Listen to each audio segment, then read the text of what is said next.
Merci beaucoup Jacques pour cette introduction et merci beaucoup à la métropole de Montpellier pour cette invitation et la proposition d'intervenir devant vous ce matin.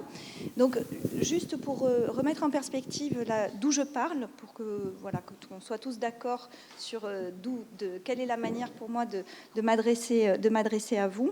C'est donc, je suis juriste de formation et je suis plutôt spécialiste de droit de la santé. Donc, voilà, si vous avez notamment des questions sur le développement de l'IA dans le contexte de la santé, je serais ravie d'y répondre. Et on travaille dans l'équipe de recherche que je dirige, donc au Centre d'épidémiologie à Toulouse. On travaille vraiment sur la question des innovations dans le domaine de la santé et de comprendre justement ce que je vais essayer de vous présenter aujourd'hui, c'est-à-dire la manière dont ces innovations sont régulées. Et clairement, elles ne sont pas régulées que par le droit. Alors le droit, c'est une norme parmi d'autres, mais il y a d'autres normes qui vont être utiles pour réguler quelque chose de nouveau, donc une innovation. Et parmi en fait l'ensemble de ces normes, on a l'éthique, sur laquelle je vais revenir et que je vais donc essayer de vous définir de manière un peu plus précise. On a aussi les normes techniques, les standards. Donc on a plein d'outils qui vont venir aussi accompagner la règle de droit si cette règle de droit existe. Et là aussi, une autre peut-être clé pour que vous puissiez aussi ensuite me poser des questions, c'est que ces normes ne sont pas exclusives les unes des autres. C'est-à-dire, c'est pas parce que maintenant on va avoir un règlement sur l'intelligence artificielle que l'on va arrêter de réfléchir aux valeurs qui sous-tendent la manière dont on va mettre en œuvre ce règlement. Et ces valeurs, c'est bien ce qu'on appelle l'éthique. C'est donc un ensemble de valeurs qui nous permettent de réfléchir sur la pertinence, le sens de ces innovations. La suivante. Merci. Alors, ça, c'est quelque chose, il faut toujours commencer par une petite diapositive d'introduction, et c'est quelque chose que vous avez déjà vu au préalable.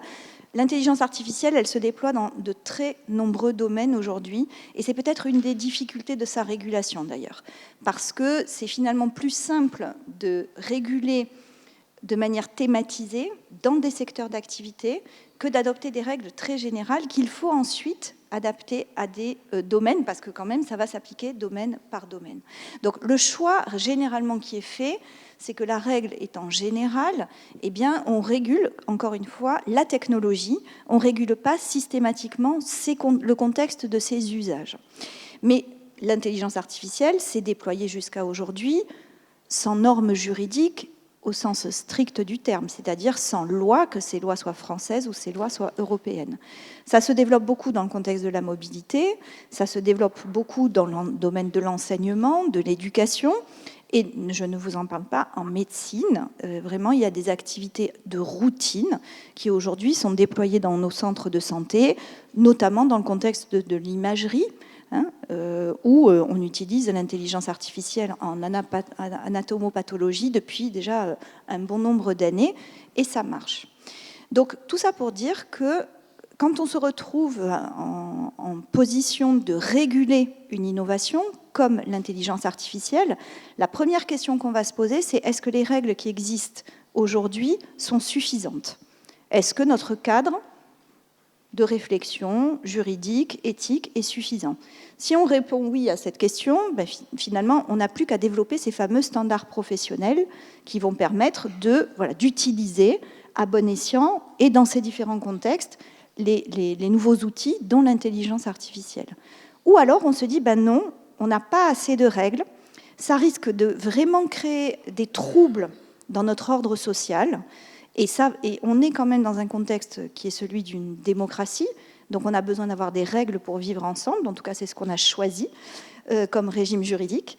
Et donc dans ce contexte, et pour préserver et la démocratie et nos droits fondamentaux, eh bien il faut peut-être adopter de nouvelles règles. Donc ce que je voudrais dire, c'est qu'il y a déjà, c'est chargé de sens le déploiement de l'IA.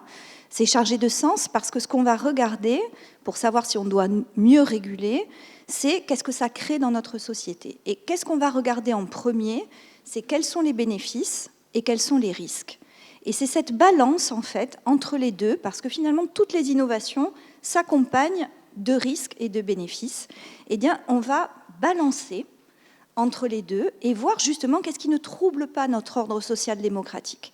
Et si jamais on identifie un certain nombre de risques, eh bien, on va trouver des moyens de bien les identifier et de aussi mieux les prendre en charge. Derrière ça, là, ce que je suis en train d'essayer de vous raconter, c'est qu'il y a aussi une possibilité pour notre ordre social de dire on ne veut pas de cette innovation. D'accord ? Je ne dis pas que c'est ce qu'il faut que vous disiez. Parce qu'encore une fois, ça peut être très utile. Mais la règle, et notamment la règle de droit, c'est celle qui va permettre de mettre une limite à quelque chose qu'on peut technologiquement faire.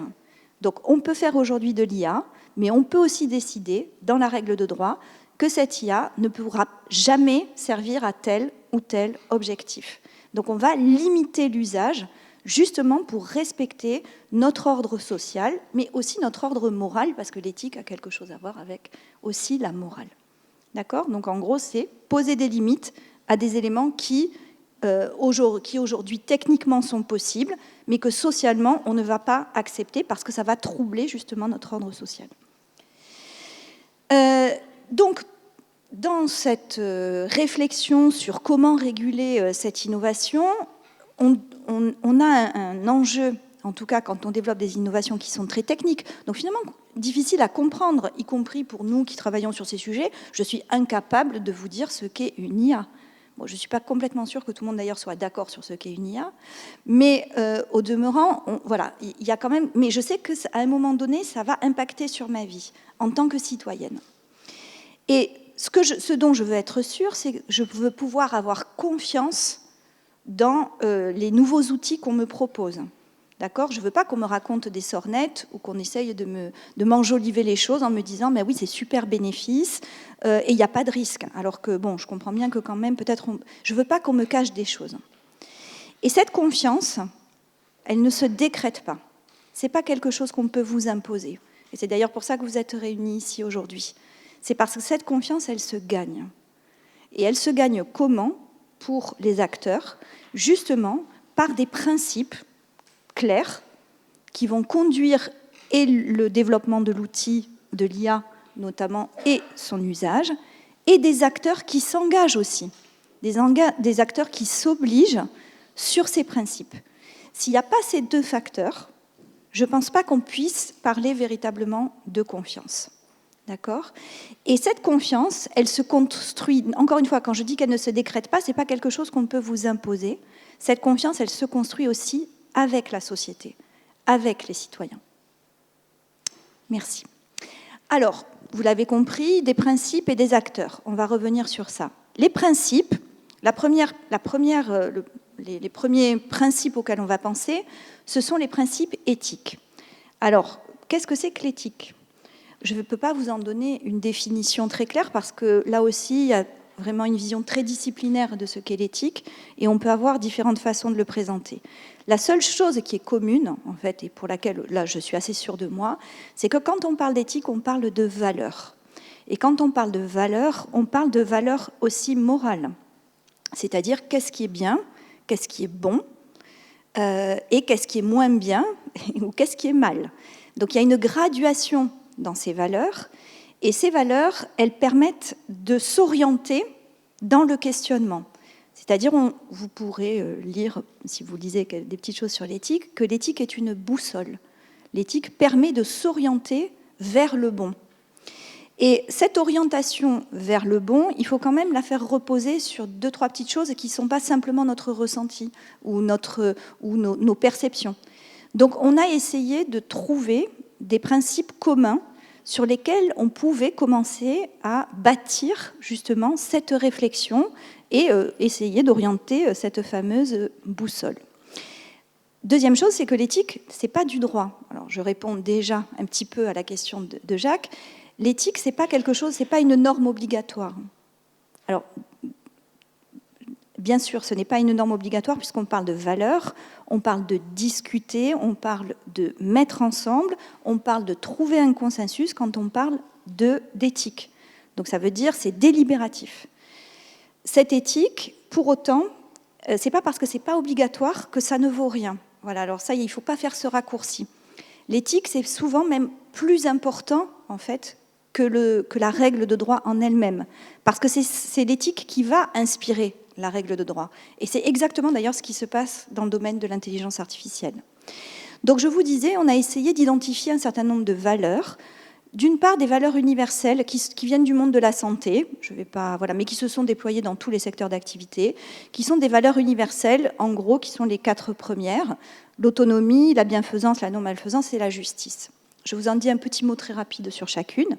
L'autonomie, c'est le fait que vous devez, ou on vous doit, une information claire sur ce qu'on va vous proposer ou sur les décisions qu'on va prendre pour vous ou qu'on va vous proposer. Donc l'autonomie, c'est, derrière ce mot, il faut entendre information claire, dans l'IA on va dire transparence, et le consentement. La question de votre consentement, c'est-à-dire le fait que vous soyez d'accord, par exemple, qu'on utilise une IA dans un moment où on va prendre des décisions pour vous. Donc cette question de l'autonomie, elle ne va pas s'appliquer directement à tous les systèmes d'IA, elle va s'appliquer essentiellement aux systèmes d'IA qui vont servir de socle et de support à une prise de décision. La bienfaisance, c'est que quand on va faire une action vis-à-vis de vous, eh bien, il faut qu'elle vous soit bénéfique et il faut qu'on soit en capacité de le démontrer. Il faut qu'elle vous apporte un bénéfice. Donc, si on transpose ça dans le contexte de l'IA, c'est est-ce que l'IA, on a eu un peu la discussion déjà hier, est-ce que l'IA, elle fait mieux que les humains ? C'est une vraie question, hein. Enfin, moi c'est une question à laquelle je suis sensible, c'est donner du sens. Et c'est à ça d'ailleurs que sert l'éthique. L'éthique donne du sens. Donc finalement, est-ce que c'est bénéfique ? Troisième élément, la non-malfaisance. C'est-à-dire il faut s'assurer que quand on va développer une IA, elle ne va pas vous nuire, elle ne va pas créer du risque, ou en tout cas créer du risque, elle en créera, mais en tout cas qu'elle ne va pas vous nuire de manière intentionnelle. D'accord ? Et la justice, à mon sens, c'est un principe qu'on n'a pas beaucoup, enfin qu'on utilise quand même dans le domaine notamment de la santé, mais qui a beaucoup de sens dans le domaine de l'IA. La question de la justice, ça fait appel à des questions de non-discrimination, de non-stigmatisation, d'inclusivité, de diversité. Donc tous ces mots que je pense que vous avez déjà rencontrés probablement la fois précédente. Ça, c'est des valeurs qui sont universelles, qu'on peut transposer dans tout un tas de domaines. Et puis, on a des valeurs qui sont beaucoup plus spécifiques au numérique, qui sont celles de la transparence. Donc, vous voyez comment on peut les relier aussi, hein. Donc, ce ne sont pas des nouvelles valeurs, c'est simplement d'autres mots pour mieux spécifier l'application des valeurs universelles dans le contexte de l'intelligence artificielle. Donc, la transparence, la loyauté, dire la vérité, et aussi dire, l'exemple qu'on a eu sur les cantines hier, qui était un moment de dire, oui, mais on ne sait pas, l'algorithme a peut-être s'est échappé de ses objectifs à l'origine, on ne sait pas pourquoi. Mais dire qu'on ne sait pas, c'est aussi une forme de loyauté. La traçabilité, donc bien évidemment les questions de sécurité sont centrales, et la qualité, ça peut aussi être l'obtention d'un label, donc il y a tout un tas de moyens aussi d'obtenir cette qualité. La suivante. Merci. Alors, au niveau de l'Union européenne, Jacques en a parlé tout à l'heure, en fait la construction du cadre au niveau de l'Union européenne a commencé par une réflexion éthique. Donc à partir de ces valeurs et de ces principes que je vous ai présentés tout à l'heure. J'ai proposé à Jacques de vous faire passer le lien vers ces lignes directrices du groupe d'experts de l'Union européenne, qui ont été vraiment le début de la réflexion de l'Europe et de l'Union européenne en particulier sur, on voit que se développe de l'intelligence artificielle dans d'autres endroits du monde. Tu l'as dit, la Chine, l'Asie de manière globale et les États-Unis. Nous, on n'a pas de cadre. Et qu'est-ce qu'on choisit finalement pour commencer à construire ce cadre? Et alors, ça a été affirmé dès même la saisine de ce groupe, qui était de dire, nous, en Europe, on veut une identité qui soit très forte pour l'encadrement de l'IA et surtout mettre les personnes, les citoyens au centre. Donc, par rapport à d'autres pays du monde qui ont choisi de mettre l'accent sur le progrès technologique à tout prix, développer des outils ultra performants, de la nouveauté, de l'innovation, donc une idée très technophile, c'est-à-dire vraiment on met la technologie au centre. En Europe, alors quand je dis en Europe, c'est les 27 pays de l'Union européenne, hein, quand on parle de l'Europe, c'est 27 pays. Nous, si on décide de réguler l'IA, nous, notre premier truc, c'est on veut mettre les citoyens au centre et on veut que ça soit bénéfique. Et donc, ils ont élaboré 7 grands principes qui sont ici. Et le seul, je vous ai déjà parlé à peu près de tous, le seul dont je ne vous ai pas parlé, et qui, je pense, est important, c'est le premier, c'est-à-dire action humaine et contrôle humain. C'est que derrière une IA, il y a toujours un humain.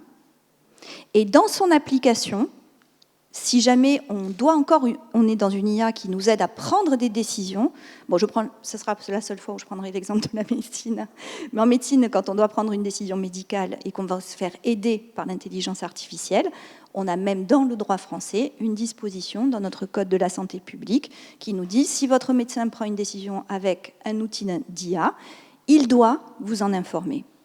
Et il doit vous expliquer comment ça marche, c'est-à-dire pourquoi et comment il l'utilise. Et ça veut dire que quand même, la vision qu'on a, c'est que l'IA est un outil. C'est-à-dire qu'il va nous aider dans notre quotidien, dans des tâches, dans un certain nombre de nos activités.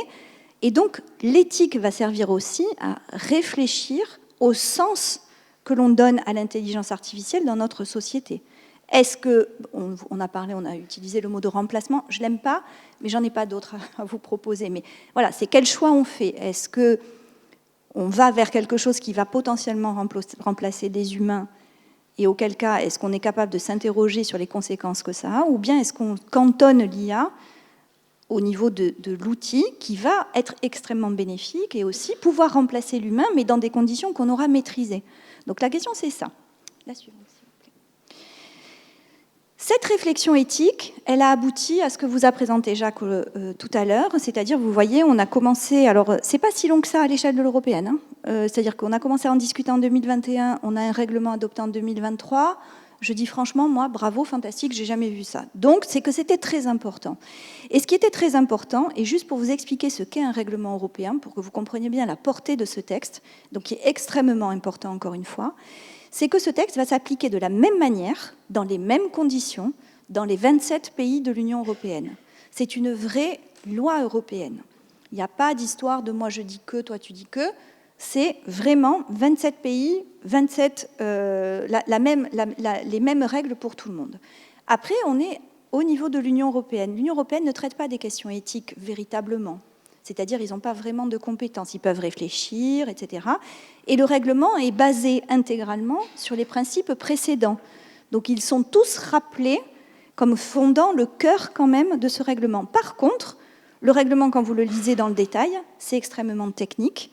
Et l'idée première, c'est d'assurer un niveau de sécurité, de fiabilité, de transparence aussi, qui soit le même dans tous les pays de l'Union européenne.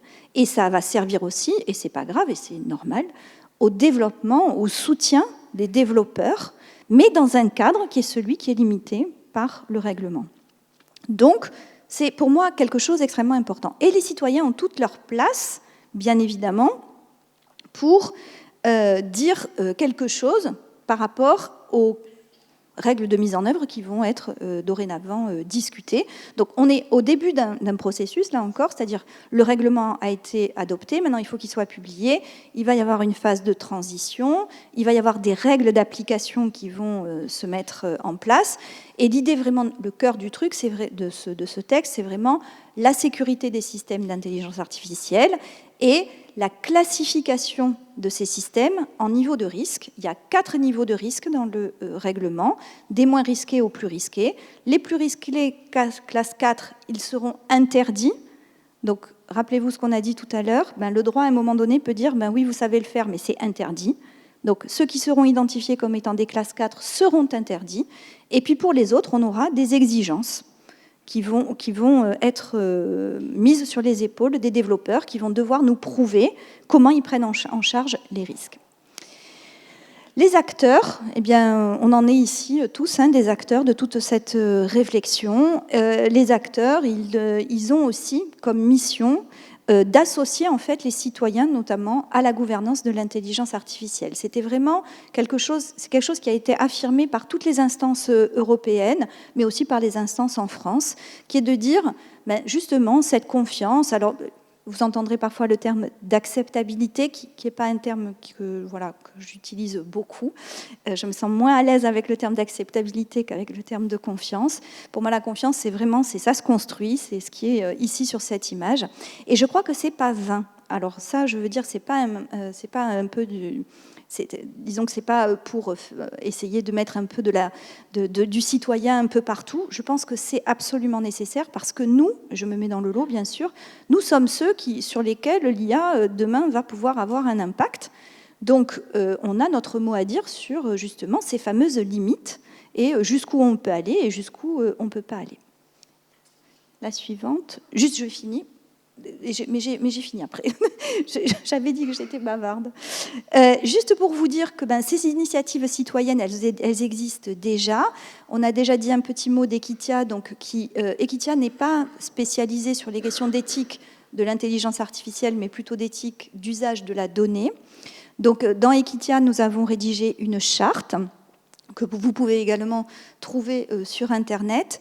Cette charte, elle a été construite dans mon laboratoire de recherche et avec des acteurs de l'écosystème d'Equitia, mais elle a été aussi soumise à des panels de citoyens à l'occasion d'ateliers aussi de co-construction pour voir justement s'ils étaient d'accord avec ce qu'on avait imaginé comme devant être des principes pour gouverner la donnée.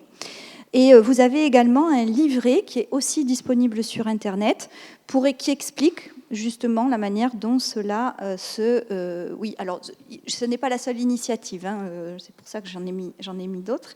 La charte éthique, donc, qui est expliquée de manière un peu plus abordable aussi, qui était le document qu'on a donné aux personnes qui faisaient les ateliers. Et puis, il y a également la charte éthique de Brest, de la donnée, qui, elle, en revanche, a été complètement co-construite, elle, avec les citoyens. Et là aussi, je vous encourage à aller la voir parce qu'elle est simple, très intelligible, et puis elle permet d'avoir un cadre de référence. La suivante. Donc, pour finir, c'est vraiment la dernière. Je crois que ce vers quoi il faut qu'on tende, c'est vraiment la gouvernance en fait, de la donnée, c'est-à-dire mettre ensemble l'ensemble de ces acteurs, l'ensemble de ces principes dans un cadre qui serait commun et en tout cas qui serait accepté par tous, et pour permettre aussi une forme d'inclusivité, c'est-à-dire encore une fois ne pas développer la technologie en dehors de son usage et en dehors de ceux qui vont la réceptionner. Et donc pour arriver à faire ça, il faut des droits, il faut des principes. Je pense que l'éthique doit toujours être présente, même dans les discussions, encore une fois, et même quand on a du droit. Et il faut des citoyens et des acteurs. Et merci beaucoup.